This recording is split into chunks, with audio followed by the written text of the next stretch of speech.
Welcome to Bitcoin Fixes This, where we explore the impact that Bitcoin will have in all aspects of society. Today's guest is Alex Gladstein, Chief Strategy Officer for the Human Rights Foundation. We talk about human rights, how money plays a role, and how Bitcoin already is helping in surprising ways. Alex also tells us how he first heard about Bitcoin, why he's pushing for human rights activists to use it, and why he thinks privacy is such a critical part of Bitcoin's future. Alex, how are you doing? Great, Jimmy. Thanks for having me on. Excited to see you start this thing up. Yeah, how are you doing these days? I know the world's kind of crazy, especially in the field of human rights and stuff like that. Yeah, look, there are opportunities and there are challenges for human rights defenders and people who are promoting freedom around the world. In the time of COVID, you're seeing massive government overreach, violations of civil liberties, the encroachment of the surveillance state. But at the same time, you're seeing governments fail and people realize they need to take more initiative on their own, right? So you're seeing kind of a lot of localism, a lot of community powered movements. You're actually seeing a lot of democracy movements and kind of like pro human rights, anti-corruption movements kind of sprouting out of countries that have leadership that's failing them with regard to COVID, whether they're not doing anything or they're doing too much. So again, there's opportunities and there's challenges in the global world of human rights right now. Well, speaking of that, how did you get into human rights? I'm sure there's, a lot of paths that people take, but what's your story? How did you get to be CSO?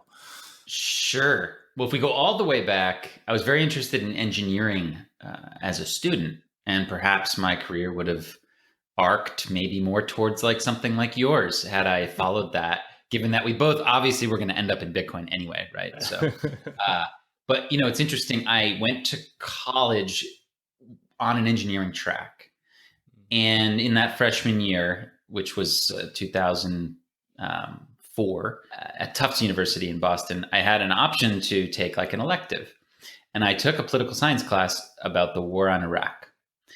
And it was, of course, it had just started, basically a little over a year before the course began.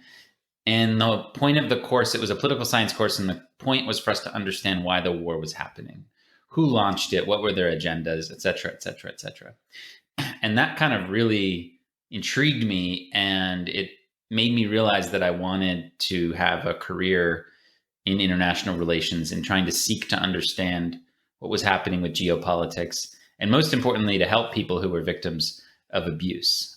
Obviously, I think it was, especially on like a liberal arts campus like Tufts was at the time, it was widely viewed as a really bad idea to invade Iraq. And I think that that's been, it's even more clear by the day, right? That was a really bad idea. But at the time, it was pretty controversial. Like it was pretty split still, I would say.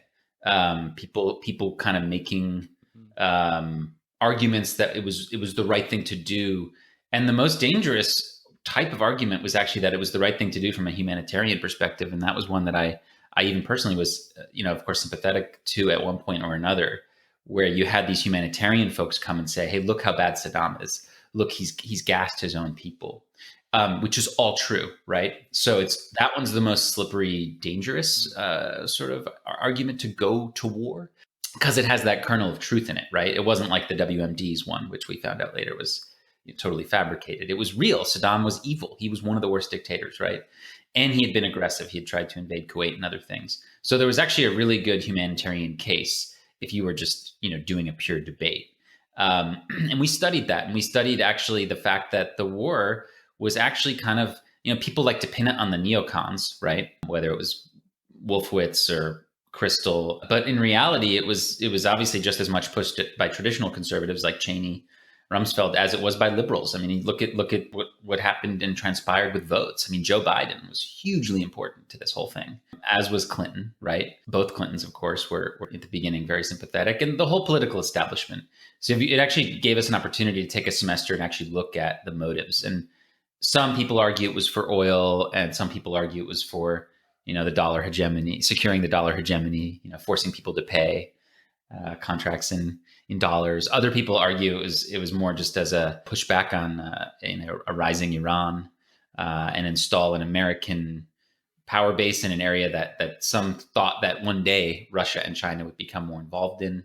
So there were a lot of different reasons, but ultimately that course was very seminal for me, and it made me understand that I wanted to spend my career in that area.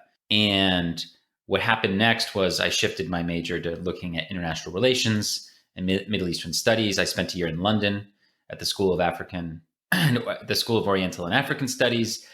And then I got very fortunate to get an internship at the Human Rights Foundation when it was just a little tiny startup of like 5 or 6 people in the summer of 2007.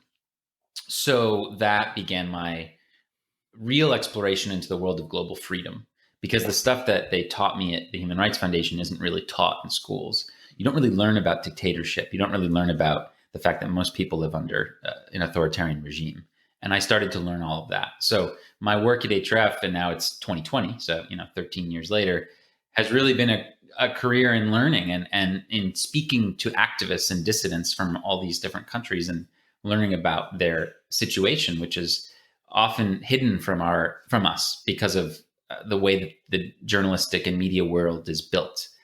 People want to focus on a couple different narratives, and there's really no room for certain narratives. Like if there's oil or terrorism involved, like, okay, people are interested, right? The news executives want to focus on that. But I started to learn about this whole swath of countries, dozens and dozens of countries around the world that didn't necessarily have oil or terrorism involved, and that had a brutal dictatorship oppressing the people. So my career has been very much understanding this, trying to figure out how we can help, and then ultimately realizing that technology was going to be a key tool for these people. And then finally, everything falling into place with realizing that Bitcoin could potentially be the most powerful tool for these folks. Yeah, you sit at sort of this interesting nexus of all of these people that are out in the field, trying to gain awareness or fight oppressive regimes and so on. Why do those people get into human rights? Because I mean, oftentimes it's it's very dangerous. It's hard to get attention sometimes and hard to get funding. Why did they get in? Well, there's a common refrain that you'll hear from prominent dissidents, that they didn't choose that career. It happened to them, right? Like either one of their parents was arrested or kidnapped, or they lost their job because of their political beliefs.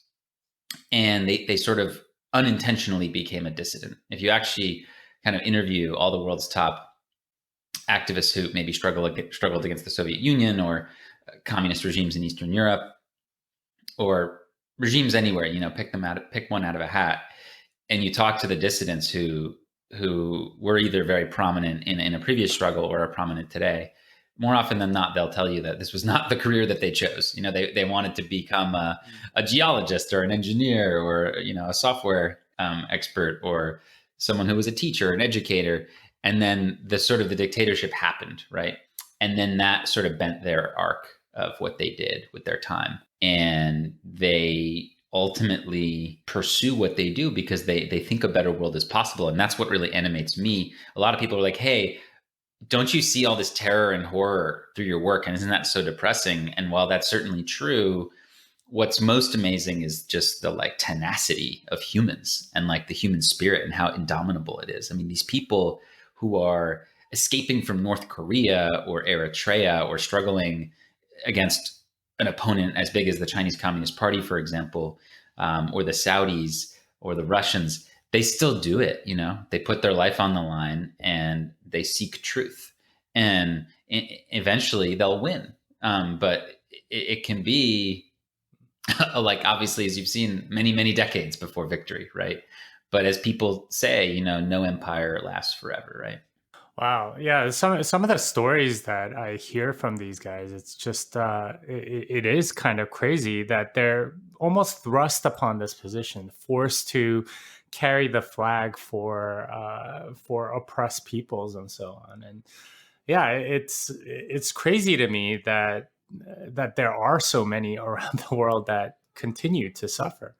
So along those lines, what are the biggest sort of patterns that you see in human rights right now, and what are the things that people that cause people to become human rights activists? So maybe it would be helpful to maybe define some terms here. And this was very important to me when I started learning about human rights, because oftentimes concepts get conflated by people who are in the human rights industry. And it's definitely an industry, right? There are billions and billions of dollars at play here. And I think it goes back to the conflict between the United States and the Soviet Union in the post-World War II era. And much like a lot of what was set in place financially or diplomatically was born out of the years, 1945 to 1950, the creation of the UN, the IMF, et cetera, the World Bank. You also saw the birth of the modern human rights movement, and it was fractured. And what essentially it was a debate between the United States, which was promoting a set of human rights that we would think of today as civil liberties, or we would call them negative rights. So these are things like free speech, freedom of assembly, freedom of to have privacy, to not be tortured, to participate in your government if you wish, to have freedom of and from religion. And then these were set opposed to the goals and values promoted by the totalitarian Soviet Union, which were what they called positive human rights. These were things the government gave to you, right? So these were things like housing, healthcare, food, basic food, vacation, things like that. And the human rights movement actually was manifested into two main documents. You of course have heard of the Universal Declaration of Human Rights, but that's really kind of a conglomeration of two sets of values, the American and the Soviet values. And there are two documents. One is the International Covenant on Civil and Political Rights, which is the one that the Human Rights Foundation kind of is animated by, the ICCPR. And then there's a similar document for economic and social rights, right? And that's the one that all the dictators promote. And this was the most edifying thing for me in my first few years at the Human Rights Foundation, was actually learning about this process, which is, of course, never talked about. And what I've concluded through all of my work is that what economic and social rights really are normative descriptions of what a good society should be. I really do believe, and I think if you even look at Adam Smith and Hayek and folks like that, who are normally thought to be more sort of classic liberal, right? They also say that a good society should take care of its vulnerable, right? Of course, many different religions believe this as well. And I don't think that's incompatible with civil liberties. In fact, I think like the most prosperous free societies will have a way to protect the vulnerable. And that's something that I've learned through all of my study and in my communications and talking to people around the world who live under different kinds of governments. Basically, what's essential is that the civil liberties, these negative human rights, freedom of speech, etc., they need to be the foundation, right? They need to be first, and they can't be compromised. And then on top of that, you can build a really beautiful society. But if you try to not have the negative ones, and you try to skip just to the positive ones, and say, look, we're not going to have free speech or freedom of religion or freedom of assembly or privacy.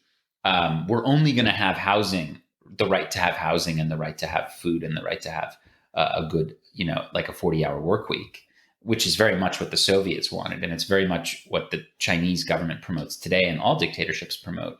The thing is, if you don't have the negative rights, if you don't have the freedoms, these things aren't verifiable. No one can check or push back, and individuals don't have any power. So that was really edifying for me, because you know what? In the end, a lot of people in the human rights space actually still adhere to this thing where they really believe that the social and economic rights are like, quote unquote, more important.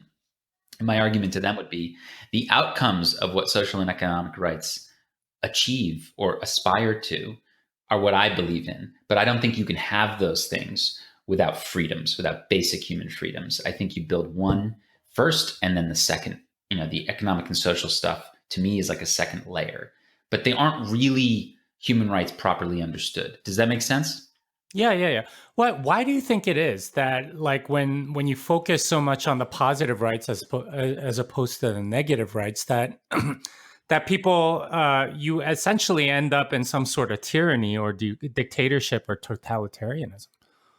Well, when you don't have these values like free expression, independent media, separation of powers, civil society, the right to create an organization, when you don't have all these like checks and balances against the central power, absolute power corrupts absolutely. And even if you have a noble, well-meaning dictator who sets out to achieve for his people housing and food and a good work life and vacations and healthcare and all these things, the very fact that they don't allow the people to be involved and participate and choose their own priorities will actually undermine even the most noble dictator. So I'm not someone who believes in the benevolent dictator. I don't have, there's not a lot of historical evidence for that. It really is true, this whole absolute power corrupts absolutely thing. One way or another, in the end, it's a bad system for humans. And I really believe that humans do thrive under this like more decentralized political system where there are checks and balances, where there's sort of civilian oversight over the military, where there's independent media, where you can create a club that the government doesn't control, whether it's a stamp collecting club or a sports team. And these are all things that are so important, and you learn about them when you actually interview activists and dissidents around the world, and you learn about how important civil society is, and you understand how much of a bedrock these negative rights are. And that's why I think the United States has been so successful where it's been successful, because of the Bill of Rights, which essentially is, a bunch of negative rights that are outlined to protect the individual against the state, right? And that's why I think where the U.S. has been successful, and of course we can criticize the U.S., but where it's been successful is because of these negative rights, right? They've created an environment where people can thrive. Okay, so that's kind of the backstory, I think, conceptually and theoretically and philosophically behind the human rights world, which was really interesting for me to learn about.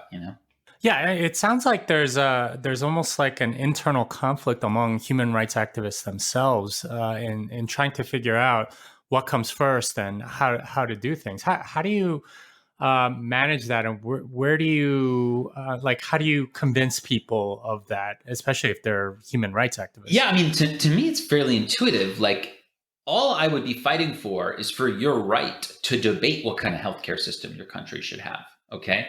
Or to debate how much the government should be involved in education or religion, for example. Once you are free to have that debate, okay, and once you can, for example, elect representatives who can act on your behalf, write op-eds in the media, sue your government, create businesses that can achieve change, create watchdog groups, nonprofits that can achieve change and unite people. Once you can do all these things, then a society can kind of freely and fairly figure out its future. And there may be societies of people that decide that they want, more government oversight in one area or another. And you know what, that would be fine from my perspective. The point is that so many people in the world, billions of people, 4.3 billion people who live under an authoritarian regime, they don't have an option. They aren't involved in the decision-making process. And I really think they should be. Yeah, it sounds like there's the critical thing there is having some level of autonomy or the ability to make a choice that really is at the basis of what human rights is all about. Yeah, and it tends to build in a certain direction. Like, when you have freedoms and open societies, and you have academic freedom, like where scholars can challenge the establishment of thinking, and when you have actual investigative, gritty journalism, and you have exposés of those in power, society tends to move in a good direction. Like, all of these things happen in South Korea, they happen in Norway, they happen in relative terms in places like Chile, in places like Costa Rica, in places like in Africa, for example, Namibia or Ghana. And they're starting to happen more and more in Tunisia, for example, in the Middle East. They happen in certain areas in Indonesia, for example. And they don't happen in dictatorships, right? They don't happen in North Korea. They don't happen in Cuba. They don't happen in Venezuela. They don't happen in Russia, Belarus, etc. So these forces, which kind of like demand a better society, or kind of the whole moral arc of history thing, which kind of like force people to be more responsible with power, they naturally start to unfold and happen in open societies that have this sort of decentralized governance mechanism. And that's ultimately the main lesson that I've learned, is that through all this, is that a decentralized political mechanism is is really good for humans. Yeah, that points to something that our listeners would appreciate. You are talking about decentralization, and one of the things that's a little bit, well, how did you get into Bitcoin of all things? Because human rights and Bitcoin just seem so far apart, and here you are, like one of the biggest proponents of Bitcoin. Yeah, so I think there's two angles there that I'll hit. I mean, for me, again, I've come into Bitcoin entirely from the human rights space. And when I say human rights space, I mean someone who's working internationally on civil liberties and negative rights and helping people who live under authoritarian societies. And in my work, from the very beginning, I mean, we focused on technology. Like my first project at the Human Rights Foundation was putting together backpacks of forbidden materials and movies and books dubbed into Spanish, subtitled into Spanish, and sent into Cuba. My colleagues who were Latin American could easily, they didn't have a travel restriction. HRF's a very international organization. So some of my colleagues were Colombian, Mexican, Argentine, etc. So they could just go to Mexico and then go into Cuba, no problem, in 2007, 8, 9. And they would bring with them these backpacks, which had inside of them these sort of illicit materials. And they'd give them to Cubans who ran what was called an underground library system inside Cuba. And you would sit with 3 or 4 other people inside your home. You would play on a portable DVD player, V for Vendetta dubbed into Spanish. Okay, you know, and imagine how powerful like a film like that would be. And I thought that was an especially good film because, you know, on its face, it's obviously at the time it was a criticism of sort of like the whole like George Bush, Tony Blair kind of Iraq war kind of, you know, that's kind of to me how directors kind of the direction they were going. But if you actually sit in Havana and Cuba and you watch this thing, you realize it's obviously a parable for all authoritarianism and tyranny, you know? So we would send in Braveheart, of course, lots of Latin American films and books as well. Orwell and the Animal Farm was a very popular one. And people would sit and they'd watch this stuff, which this was before they had sort of access to the internet in an easy way. And they would like sit together in groups of 3-4 people and watch it and reflect. And we had little courses they would take. And this was super powerful. And we saw how important it was that now on a flash drive, you could put thousands of books or hundreds of hours of movies, right? Whereas before, to smuggle books into communist or countries or dictatorships, like you would need trucks and it was much more dangerous, right? So we saw how technology was very empowering in this way.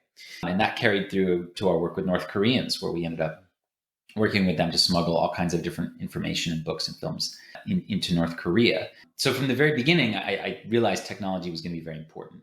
We also saw how it could be very dangerous, right? So especially in 2016, 17, 18, we started to realize the technological angle of the Chinese Communist Party, what they were doing with surveillance and trying to build something along the lines of social credit or a citizen score, and trying to sort of establish a real-time censorship machine in 2020, over the last few years, create a sort of a dark tech laboratory in Xinjiang, where they experiment on the Muslim minority population with all kinds of different technology. And then whatever's useful or successful for them, they then roll out across the rest of China and now across the rest of the world through companies like Huawei and ZTE and stuff. So we started studying that. And to me, it was very clear that, yes, all technology is agnostic, kind of, I understand that. But some technologies, I believe, are kind of architected differently. Like I really believe that like peer-to-peer encryption, for example, or Bitcoin are actually quite anti-authoritarian in the way that they operate. Whereas artificial intelligence or big data analysis is very authoritarian. AI, is going to help organizations or governments or corporations that have huge amounts of data. Like for AI to be useful, you kind of need to have a lot of data, right? So that's become clear to me. Whereas stuff like, whether it's encrypted messaging or Bitcoin really helps the individual. It's not to say a dictator can't find the app signal helpful, but that would be missing the forest for the trees. The real point is that all of his people can now communicate privately, right? And it's not to say that like individuals can't use AI in some, clever way, but in reality, it's probably going to benefit the powers that be the most. So we kind of saw this unfolding pretty early on, I would say. And by 2013, we had started to train activists to encrypt their communications. So we had a pretty robust digital security program where we'd work with companies and also groups like the EFF to help activists living under dictatorships and authoritarian regimes be safer online. And actually, it was within that context that I was contacted first in 2013 by a guy named Idan Iago, I still remember. And he wrote, I actually met him at an event in California that summer. And he wrote me this email, which is the first time that the word Bitcoin appears in my email inbox, which is it's always funny it's a funny exercise to do if you actually go back and do it for yourself. And he was like, hey, could we use Bitcoin to fund Ukrainian democracy activists? So this was in the months preceding what would later become known as the sort of Maidan Square revolution in Ukraine, which was in early 2014, right? So this was in the months leading up to that. And he was like, hey, I know all these Ukrainians, situation's really turning for the worse there. Is there a way we could get the money outside of the financial system? And he was proposing Bitcoin. And we had some chats about it, but it didn't really move the needle for me. Let's just put it this way. The penny didn't really drop for me.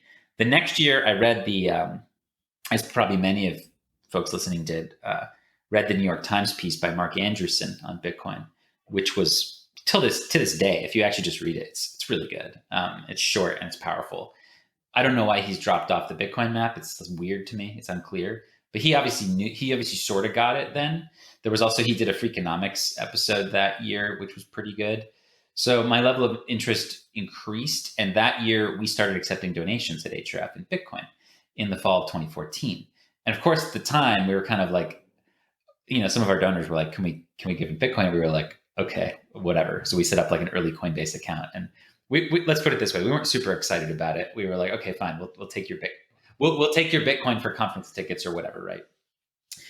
Mercifully, thankfully, we decided to just hold on to it, and kind of forget about it almost. But we were accepting Bitcoin donations at that point. So most people at Href look very fondly upon Bitcoin. But it wasn't really until a couple of years later that the penny really started to drop for me.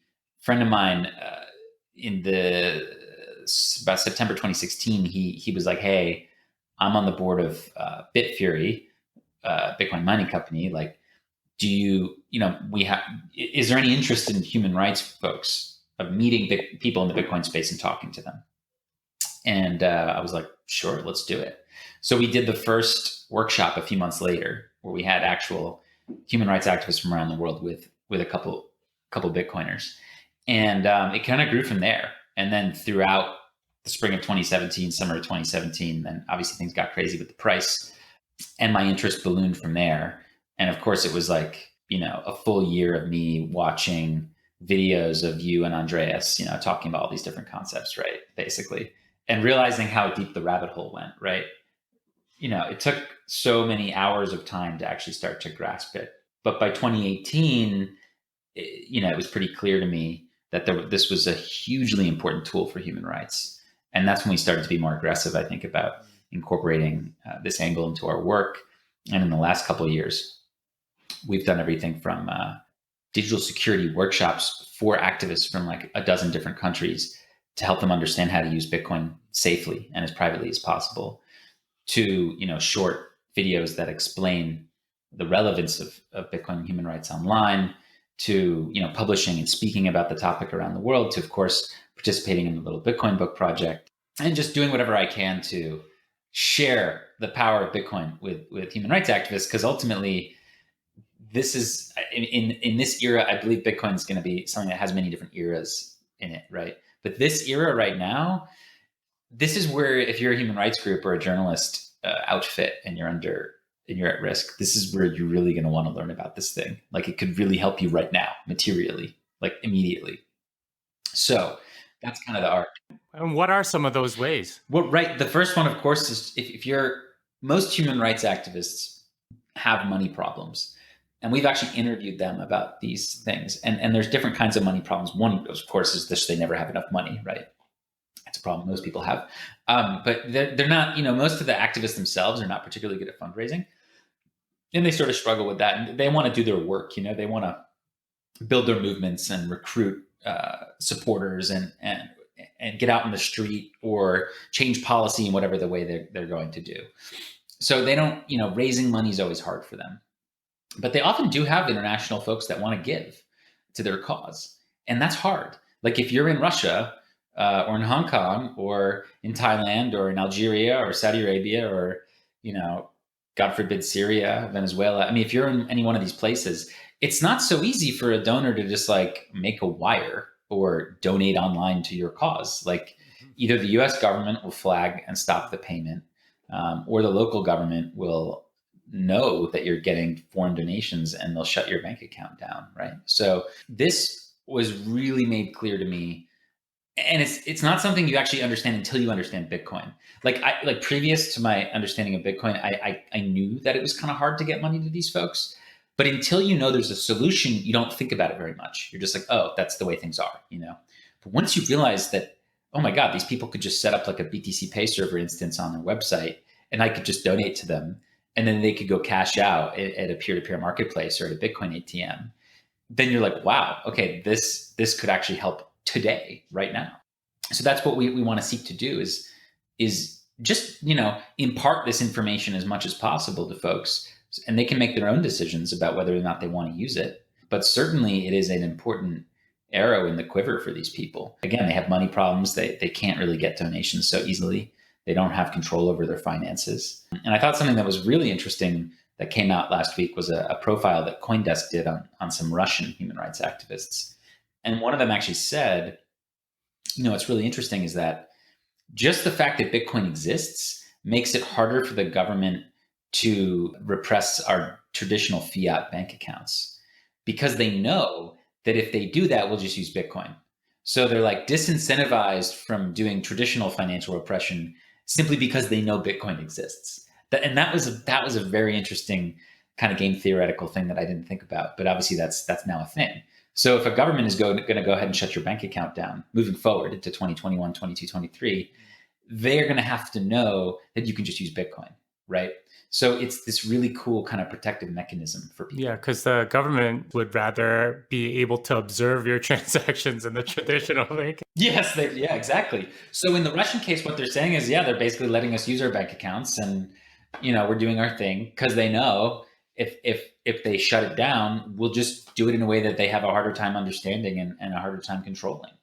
So I thought that was really neat, and you're going to see that more. But the big lesson here is that Bitcoin has not happened yet for the international human rights community. It is not understood. It is not known. It is not implemented. It is not used, aside from a handful of cases. There are certainly journalists out there, like you can donate to the Hong Kong Free Press, a wonderful civic journalism outfit there, doing important work to challenge the CCP. You can donate to them via BTC Pay server. I mean, it's great. But that's an exception. Most human rights activists haven't grasped this yet. And I'm really excited to do whatever I can to accelerate their understanding of Bitcoin. And that's kind of my main mission in life right now. And what would additional sources of funding do for these groups that are, trying to rally in these oppressed places?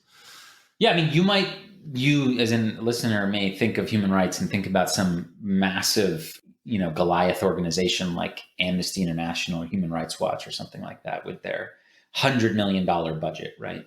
Ahrefs annual budget's around 10 million, but there are these organizations out there that are $100 million organizations, right? They bring in 70, 80 million a year or something like that. Once you get that big, there's obviously, as you all know, there's a lot of bureaucratic waste. There's a lot of paperwork. There's a lot of intermediaries. So we think it's most effective, rather than, give money to huge groups, we think it's most effective to give money to folks on the ground directly, right? It's a similar strategy to like organizations like Give Directly that are trying to change charity, so that instead of giving to the Red Cross, you're giving to like the individual farmer or entrepreneur, right? I would imagine your listeners would be sympathetic to this idea. So it's sort of like Bitcoin, and that it cuts out the middleman, right? And at the end of the day, for these organizations, $5,000 can make a huge difference. Like we supported this guy in Gabon, which is a country in West Africa where the dictator rules as if the whole country is his personal fiefdom. And he's working with the Chinese to cut down all the rainforests and sell, basically sell all the wood to the Chinese against the wishes of the people who would prefer that the rainforest not be cut down, right? So democratically, that's what they want. But because the dictator has absolute power, he can do whatever he wants. He's working to cut down all the rainforests and kill all the wildlife in conjunction with the Chinese, right? And this is a phenomenon you'll see all across Southern Asia, Latin America, Africa. Dictatorial regimes working with the Chinese government to just like basically strip clear rainforest. Happens in Bolivia, Burma, etc.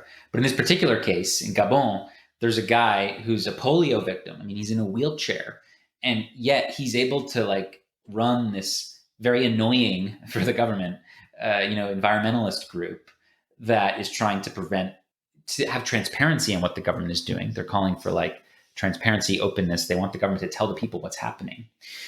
And for this guy, I mean, you're talking about a country where, kids in schools are, the schools are like tents with dirt floors. Okay. And, there's not a whole lot of electricity, not a lot of equipment. So $5,000 goes so far for someone like him. Do you know what I mean?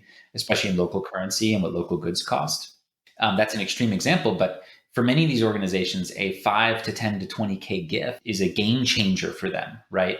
Therefore, the Bitcoin community is going to realize over the next couple of years how much power they have because, they'll be able to make these, for them, relatively small gifts that may make a huge difference for others. And I want to make it possible so that the infrastructure exists for any of these organizations, whatever floats your boat, whatever you want to do to irritate absolute power, however you want to push back against tyranny. I want to make sure that you can do it in a way that you can use Bitcoin to do that. And right now that's not really possible. And again, it doesn't matter what your cause is. I, of course, focus on helping people under authoritarian regimes, but that doesn't mean I don't think democracies don't do bad things. So I, of course, want you to be able to support civil liberties groups inside the US and the UK and Germany and Japan too. And they are also ignorant about Bitcoin by and large. You know what I mean? So we're not there yet with the global human rights movement in Bitcoin, but I think we can accelerate the process. And it would really be a shame if we couldn't move it to where it needs to be before the governments, get a full understanding of it. Like the governments are so arrogant and the establishment is so arrogant and so dismissive of Bitcoin that like now's the time. If we wait 5 to 10 years, it'll be too late. Yeah, it's interesting what you're saying because like the whole field of human rights is often about like winning the hearts and minds of those that are around them, and a little money just goes such a long way towards making that happen, and creating just that enough momentum to actually change things. But with regard to that, like when I see something like the Uyghur minority in China, how does activism actually help them? Because I mean, we're seeing all sorts of atrocities like going on in China. How does donating or being able to give money to an organization, to human rights activists there help? Yeah, there's different kinds of activism, and I appreciate and understand. Most Bitcoiners, a lot of them say, they don't believe in protests. That's why they're working on Bitcoin. I would encourage them to consider that both things work. I really do believe Bitcoin is like sort of potentially the most powerful tool for human rights, and we can get into that. But don't sleep on protest and traditional advocacy and campaigning. We can talk about the Uyghur case. The Uyghur case is actually very specific because it's such a surveilled, controlled society. I would say that it's even harder to have a technological impact there than in North Korea. In North Korea, the government is pretty inept and very corrupt, and we can smuggle information in through the Chinese border, through markets, and people can buy and sell USB keys and learn about the outside world. And inevitably, they'll be starting to on-ramp onto Bitcoin as opposed to the fiat currency there. They've already started to use dollars and RMB. I have no doubt that they'll start to use Bitcoin at some point. Xinjiang is very different because the CCP has such an ironclad technological surveillance state grip on everybody. There's nothing you can do with your phone that like the government doesn't know about. So it's a very unique case where like and there aren't many cases like this. This is a super unique case, but there aren't many things that technology can do to help the Uyghurs. However, what can help the Uyghurs is sort of traditional human rights activism. So for example, what does help the Uyghurs is if the CCP cannot punish them freely without any implications, right? Which is what they were doing for several years. So what human rights activists can do, and there's a guy named Bill Browder who does an amazing job of this, is implement something called smart sanctions. And I want to be very clear, I oppose traditional countrywide sanctions. I think they're unfair and unjust, and they end up hurting the poorest people the most. However, smart sanctions are awesome. What the smart sanctions are is a country or a economic region, let's say the EU or the US, a desirable one. Let's just use those three, maybe plus Japan. They would come together and say, look, these 26 Chinese CCP officials have been directly involved in creating concentration camps. Or these officials murdered this journalist in Russia, or these officials did X in this country. And what they can do is they can prevent that person from openly having bank accounts in the United States, from buying property in the United States, from sending their kids to Harvard, from buying property on the French coastline, from going shopping in Beverly Hills. They can take these things away from those human rights violators. And that actually really hits them where it hurts. Because why do you become an oligarch or a dictator? To do those things. I mean, so that you can go to Beverly Hills and own a freaking mansion in Malibu. That's why you become a dictator, right? So when you take, and all, it's different from the Cold War era. In the Cold War era, the Soviets had really good schools. These dictators, they don't have really good schools. There's a reason why Kim Jong-un goes to school in Switzerland and Bashar al-Assad goes to Sandhurst and all these people. They want to have their cake and eat it too. They want to raise their kids in the West with all the trappings of freedom, but then go home and repress everybody. They want to have it both ways. And what smart sanctions try to do is take that ability away from them, right? So what human rights activists have been able to do through storytelling and protesting and pushing and lobbying and doing all these things that are hard work, yeoman's work, really. They've been able to get, as of last week, a handful of CCP officials on what's called the Magnitsky list, which means they can't travel to the United States. They can't, easily invest in our companies, things like that. And that's really powerful, I would say. So the more of that can be done, it's just, the less incentive you have to repress these people, if there are actual costs. So I would say the goal of like a lot of human rights advocacy today is to try and make sure to impose costs on bad behavior by dictators. And that is separate and parallel to the activism we might do in the software world with regard to Bitcoin, right? I mean, I think there's many different ways to pursue freedom, but don't sleep on or discount how important traditional advocacy can be. Yeah, it's interesting because you mentioned how the Chinese Communist Party they've locked down the country in terms of technology, and you mentioned earlier that now is the time to act because 10, 20 years from now, a lot of other dictators are going to kind of be doing the same thing. Do you think it'll take 10, 20 years? Like if China is doing it now, I mean, can't be that far behind to have like a regime in Myanmar doing the same thing. It looks like China sort of overplayed their hand. And there's a couple different factors here. But as you've seen, obviously economically, the reason why they tried to cover up COVID in the first place is they didn't want an economic recession. Xi Jinping wanted a strong financial year. When you're a dictator, you're not in place because of elections. You're not like you're not making decisions based on what the people will like necessarily. You're just trying to sort of survive, right?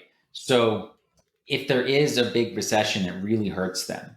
It really hurts their ability to control people. So that's one of the reasons why they tried to cover up COVID in the first place, right? But it happened, and regardless, they failed. They didn't cover it up and ended up turning into a global pandemic that, regardless of whether you think governments did the right thing or not in whatever direction, has obviously had massive economic implications. And we need to look behind the sort of V-shaped stock market recovery in the United States and look at what's actually happening in countries like China. Like they have record amount of unemployment, even that they'll tell us about. Like we don't know what the real numbers are. And you can even see from outer space, like, the reduction of production of things, of industry. And that's not good for them. So there's economic stress in China. And then there's sort of diplomatic stress. The brutal subjugation of Hong Kong has not been a good look for them internationally. It was probably overplaying their hand. Xi Jinping is very aggressive, right? And there's a couple other things that are happening where, it's not clear whether they're going to like have the 21st century as a Chinese century, as people once thought, right? Like they thought they could kind of like install Huawei and ZTE 5G networks all around the world, all of which serve as surveillance tech for their own government, because they have this national security law where any data that passes through companies like Huawei or ZTE or whatever can be, copied and sent back to Beijing. So that's like what we feared, but it's seemingly taking this idea is taking a beating. We had this kind of dystopic vision that not only would China own all the world's 5G networks, but they'd also maybe be able to implement the world's new currency and maybe even best the dollar. That was like the worst case scenario, right? For people who understand what's happening in Xinjiang and they don't want that to happen elsewhere. Well, as of mid-July 2020, 5G is taking a huge hit. Britain, which had agreed to, which had started to install all this stuff from the Chinese government in its country, now is getting rid of it. Countries in Europe are turning away. Countries even in Asia, Singapore is turning away.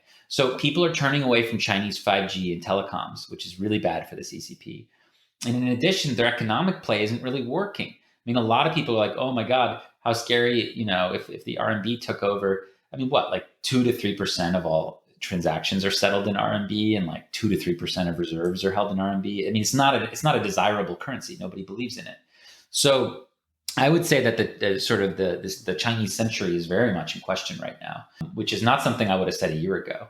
So things are changing, I think, in a positive direction if you don't want what's happening in Xinjiang to spread across the world. So again, in hearing what I just said, maybe you can spot a whole bunch of different ways to get involved. I mean, there are lots of economic ways to challenge the Chinese government as well. We believe in nonviolence, and there's so many different things you can do.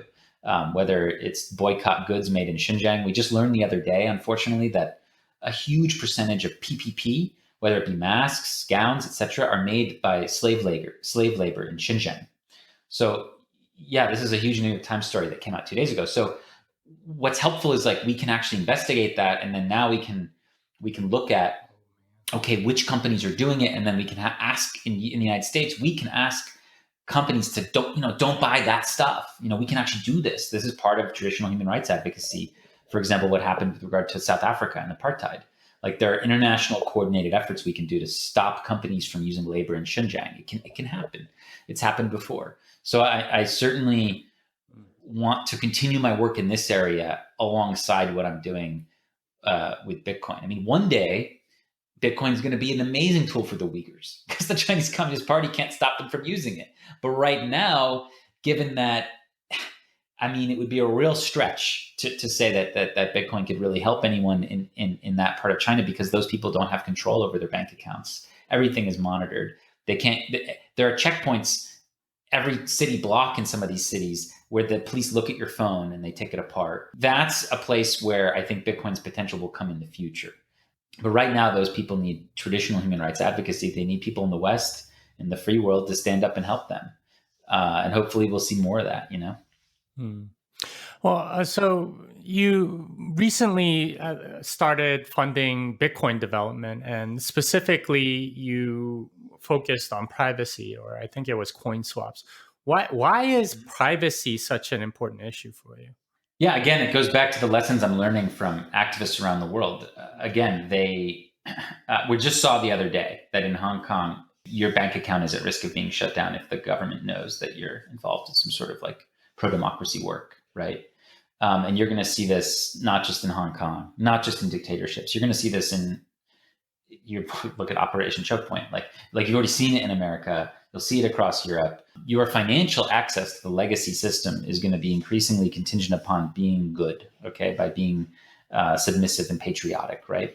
And that may be more exaggerated in China, where the government, is aspiring to have the citizen score system, where it's like your credit score plus your social media and what you're saying to your family and friends and your habits and behaviors dictate your financial abilities. But it'll also be the case in America too, and in all free societies. So all over the world, it is going to become increasingly important for people to have financial privacy. And I think all the more so because of the moment that we're in.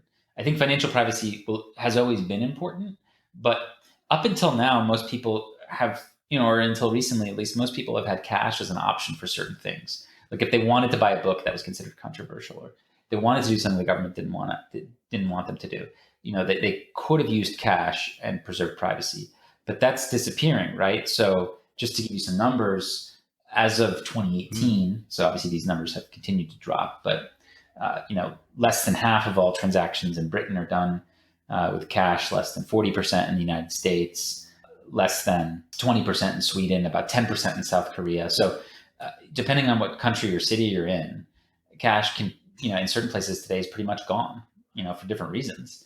And cash continues to dwindle. I understand the US government continues to print more cash than that people are saving right now.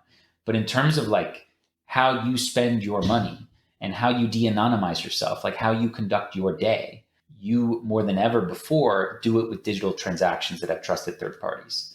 And these people and institutions reveal what you do with them to others. There are data markets, and there are governments and other authorities and corporations that want to buy your data so they can understand you. Whether it's so they can sell you crap or control you, it doesn't really matter to me. I think surveillance capitalism and Big Brother are both a threat. But in general, like the obvious trend is that children being born today won't use paper money in their daily life. So everything will be done digitally. And what that means is that, if Bitcoin didn't exist, they'd have no hope really. Like every transaction they'd make would be controlled by some corporation or government and would be freezable, censorable, easily surveillable, all these different things. So Bitcoin gives us a way out. I think it matters for everybody, but I think there's like a time scale. Like it matters right now immediately for people living under a dictatorship, like right now today. It matters for people in societies that are crumbling, that face high inflation, hyperinflation, all these different things. Like if you live in Lebanon, Bitcoin is like a real thing that you're going to want to learn about, right? If you live in Iran, it's a real thing that you're going to want to learn about. If you live in Germany or California, you still should learn about it. But I would say, geopolitically, it's not as pressing. So for the people that I'm in touch with, Bitcoin is so, so important. Like, again, for financial privacy's sake, there's a woman I know, she's a human rights activist in Nicaragua. And Daniel Ortega, the dictator there, took her bank account away several years ago. So she can no longer bank based on her political activism. Okay. So I learned about this when I was interviewing her. She's one of our Freedom Fellows, a program we run at the Human Rights Foundation. And she basically had to go to Costa Rica and open a bank account there to do anything. It's flustering her work and basically making it really difficult to do anything. And governments can do this, and they will do this to you in the future if they don't like you, right? Well, guess what? When we told her about Bitcoin and that she could be in Nicaragua and just receive the Bitcoin on her phone and the government couldn't stop it, and we showed her that there are peer-to-peer marketplaces there where she could cash out in local currency and buy stuff, she was thrilled, Now, she's going to need a lot of education to make sure she does it the right way. But really, Bitcoin does provide this parallel financial system that is so, so important for people who live under repressive governments. Yeah, I had a little moment the other day when I was just looking through my orders on Amazon, and I was like, man, Amazon knows a lot about me. Yeah, dude.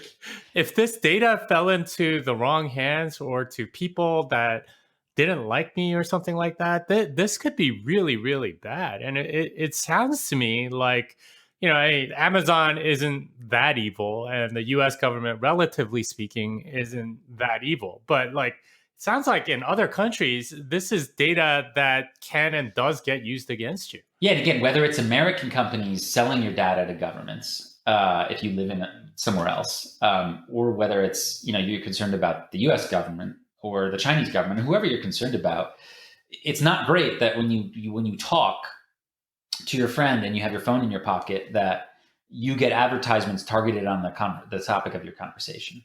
That's not especially great. And I'm not saying Bitcoin fixes that at all, but what it does do, again, is it allows us to make payments and move money around in a way that's censorship resistant and confiscation resistant and permissionless, whereby no authority can stop you from doing it.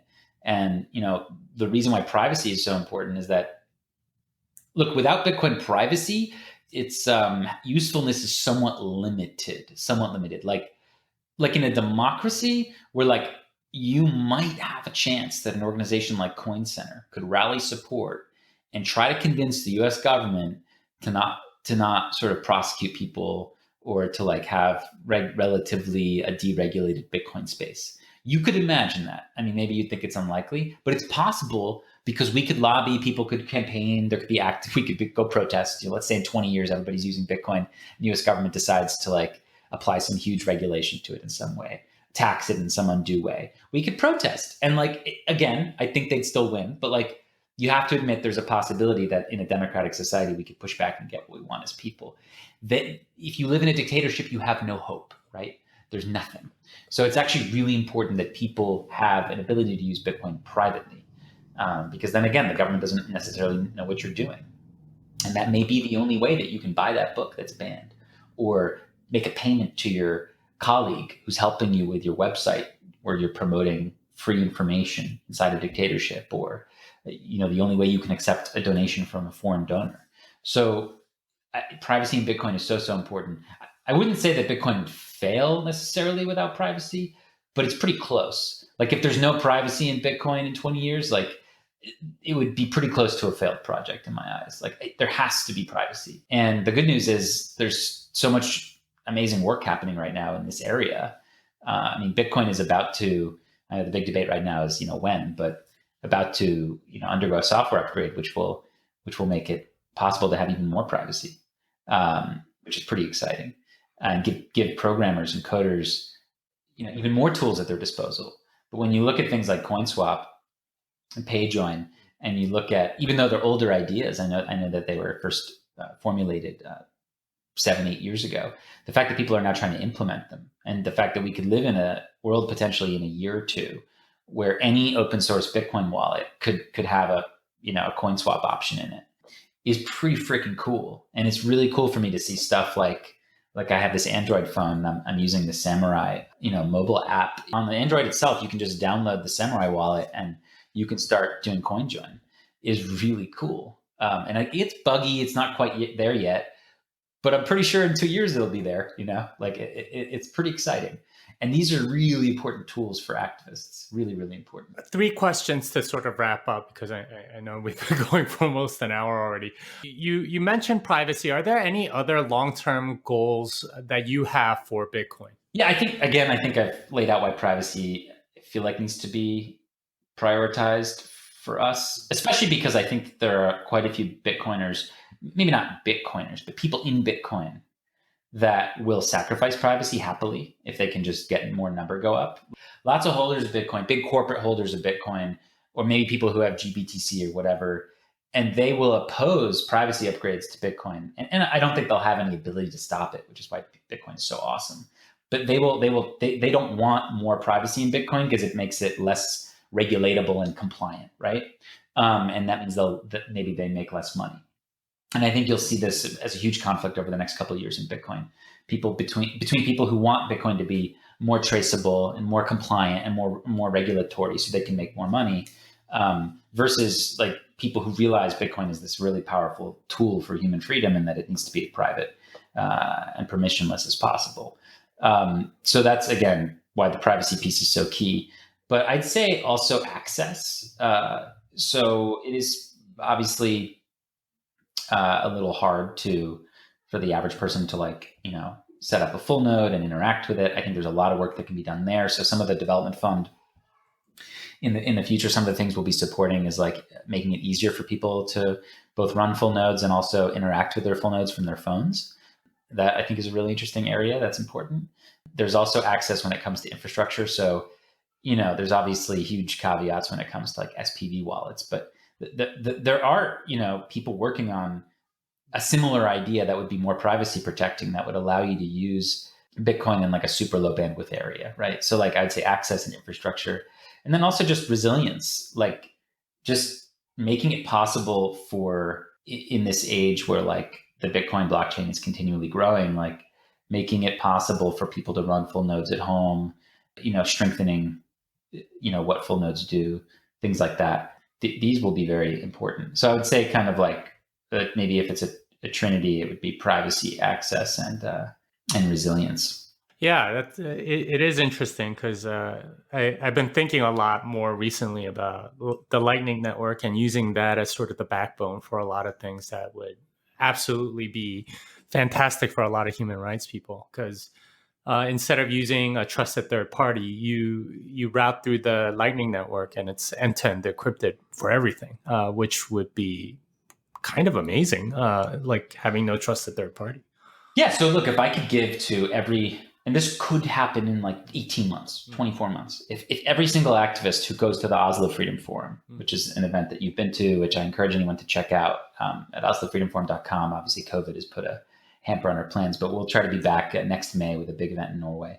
But if out of the hundreds of activists from around the world that come to this thing every year, we could show them how to use a open source, free, KYC less or no KYC wallet, which ran Tor automatically and allowed you to use Lightning to make payments. I mean, what a freaking amazing tool that would be, Well, not just payments, but communication with all of their field ops. Exactly, and to just do all this not in a non-custodial way would be so huge, and it's not where we are yet. But that would be really big. I mean, Lightning is such a fascinating topic for me. I've long thought that it's a super powerful area for human rights. And look, even like halfway solutions, I think are helpful. I mean, if we look at two briefly, one would be the strike thing that Jack Mallers is working on. And another one would be a project that I have some friends in Nigeria working on called Send Cash. And both of them, whether they're dealing with Lightning or main chain Bitcoin, they kind of do a halfway thing where with Send Cash, you, from any Bitcoin wallet, you send Bitcoin to their service. And then the recipient gets Naira in their any Nigerian bank account minutes later, right? Again, you're using a trusted third party, but it's really interesting because there's just limited amount of information that gets collected about you. And you're kind of starting to build this parallel infrastructure that's kind of halfway out. Similar with Strike, like obviously, like I'd be using a debit card to pay for something, like let's say at like a marijuana store in Colorado, obviously would be why they built this thing, I think. But the idea of like me going in and using my debit card, and my credit card company only sees the word Strike on my payment. They have no idea what I paid for. They have literally no idea. And then the person who's running the shop, just makes a Lightning invoice, right? So again, even some of these halfway solutions, which I think are starting to happen more and more now, which act as bridges between Bitcoin and the financial system, the legacy financial system, are very, very interesting. All right, so 2 more questions and then we'll be done. But 5 years from now, what's your best and worst scenario, a worst case scenario for Bitcoin? Yeah, I mean, best case scenario would be that there's like an increased amount of funding and support and momentum for privacy, that in 5 years, the average Bitcoin transaction is really, really hard to track, largely due to like things like CoinSwap, where even if, from what I've understood from Chris Belcher, if even 5 to 10% of transactions are CoinSwaps, it basically makes it really, really hard to make any assumptions about the rest of the network. So a best case scenario would be that like Bitcoin is very private, or at least has what we would call pretty good privacy, right? PGP. And that more and more people in broken states and repressive areas have learned about it, and they use it when they need to. I'm not expecting, again, people to be using this thing for all of their money purposes in the span of 5 years. But what would be great is if people could realize that it can be that parallel economic system for them. They can use it if they need to make a remittance or make a donation or pay somebody in a different country. If more and more people can realize that this is the tool that Bitcoin can be for them, that would be amazing. So that would be a best case. A worst case would be if the privacy community fails or hits a lot of stagnation. And I don't think this is very likely, but if basically what might start happening in big countries is that companies that run exchanges where, in the near term, this is where most people are going to get their Bitcoin, not on BISC, unfortunately. They're going to get it off Square or Coinbase or Binance or whatever. If those companies are forced to, by the Chinese and American governments and the Indian government, for example, and the EU, to prevent withdrawals to customers legally, then you're going to start seeing this like kind of 2 Bitcoins thing where like there's like the regulated Bitcoin and the unregulated Bitcoin. And I still think Bitcoin survives and does fine, but like that would not be desirable. Like if it was in America, if you got a fine, if you were using Bitcoin, in a way where you had custody, as opposed to using it via Square or Coinbase or whatever, like that would really suck. So that would be unfortunate. All right. 20 years from now, how do you think Bitcoin affects human rights? 20 years from now, we'll say 20 years and beyond. I think that 20 years from now, all government officials will know about Bitcoin. They'll know it exists. And I think it will, by then, be valuable enough that it kind of will give people a second thought to, and maybe take the ability away somewhat from governments and corporations from committing some of these massive crimes that they commit, simply because in that world, maybe it's more difficult for them to get, to spend hard money on it, right? I think you've talked a lot about this, but it's easy to spend easy money, right? I mean, governments can just make it, and they can do bad things with it. And I still think, I think easy money will actually always exist in a parallel alongside to Bitcoin, even if the world becomes hyper Bitcoinized. I still think easy money exists, but easy money will be just, ironically, I think it'll be more volatile and not worth a lot. And they'll need, in the far future, governments will sort of need Bitcoin to do big things, and it's real, and they'll have to part with it. And it sort of imposes a cost on their decision making, where easy money doesn't impose that cost as much, right? So I do think you'll see, like, hopefully a drawdown on the massive depredations that governments do commit these days, both with regard to like hot war and conflict, and also internal repression. And then also, I just think it gives people pause. Like, again, the Russian example is so interesting, where like the Russian government is hesitant now to shut down people's bank accounts because they know they'll use Bitcoin. Like, if you carry that out 20 years in the future, it'll be sort of this cat and mouse game, where like governments are sort of hesitant to do things potentially like massive control or taxation systems that may be unjust, because they know people will just move to Bitcoin, right? If it just continues to increase in terms of saleability and liquidity and things like that over 20 years, it'll be really widespread and easy to get, and anybody would be able to get some, right, or do their business in it. And again, I think it's like still a percentage of the economy, and a percentage of what we would do in Bitcoin.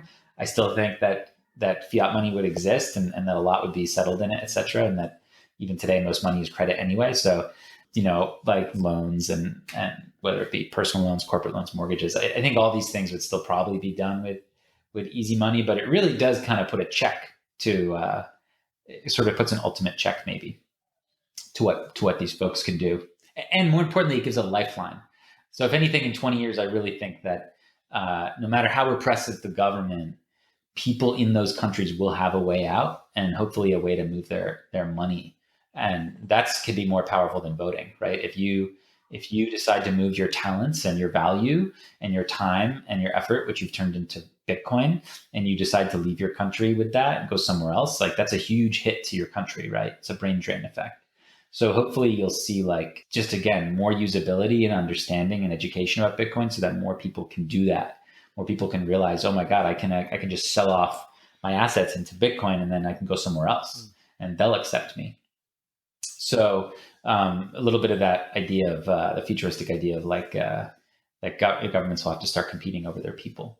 So hopefully in 20 plus years, maybe 20, 30, 40 years, you start seeing that effect, as well as the overall general effect of a new kind of hard money becoming really globally popular and shrinking the worst depredations that governments can do on their people. That would be a great outcome. Yeah, I mean, it sounds like what you're saying is that currently governments have a monopoly over money, but in 20 years they'll actually have to compete and like give features that people want instead of acting like tyrants. Yeah, and again, the Russian example is super interesting to play within your mind, because it also goes for monetary policy. Like, if governments know that people can opt into Bitcoin, maybe they're more careful about doing stuff with fiat, right? So same thing like with the human rights space. If they know that if they shut down your bank account and repress you, that you'll move to Bitcoin, maybe they won't do that. So it'll be very interesting to see this cat and mouse game play out, both geopolitically, but also within countries over the next 20 years as Bitcoin becomes more and more popular. I'm here for it. And I guess my final thought on this would be that, I think Bitcoin is this Trojan horse for freedom. And I think that governments and corporations are going to look at Bitcoin eventually and be like, oh, I totally want in on that. Whether it's to break US sanctions or just to make money as a speculative store of value, they'll want it. And what they don't realize is inside of Bitcoin is a freedom tool, is this amazing cypherpunk tool that's confiscation resistant, censorship resistant, permissionless, global, borderless, digitally scarce, decentralized. They don't know any of that stuff. They just think it's going to make them rich or allow them to break sanctions, right? So I do think that they'll do it to themselves. Governments and corporations will sort of do it to themselves, and that ultimately, it'll be really hard to stop this thing, which is why it's an exciting time to be alive, despite all of the dreariness and bad news. I do think Bitcoin gives us a lot of optimism. All right. So where can people find you and your work? Yeah, so people can follow the work of the Human Rights Foundation at hrf.org or href on Twitter. Again, we're working around the world to help people who live under authoritarian governments. They can come in person and meet these people and really experience an amazing festival atmosphere at the Oslo Freedom Forum, which hopefully will be sort of back on track next spring. In its, it manifests in Norway in a 3 to 4 day conference, which I highly recommend people check out. They can follow me on Twitter at Gladstein, Gladstein. And they can check out the Bitcoin Development Fund. If you go to href.org/devfund, you can learn about it, and you can expect some news from us next month on that, on our next kind of wave of grants. Well, thanks for being on the show. It was a pleasure talking to you about this, and the conversation certainly went in places that I didn't quite expect. So it was great. Always a pleasure, Jimmy. Thanks for having me on. Well, that wraps it up for this episode of Bitcoin Fixes This. Alex Gladstein can be found at @Gladstein on Twitter and hrf.org. Until next time, fiat delenda est.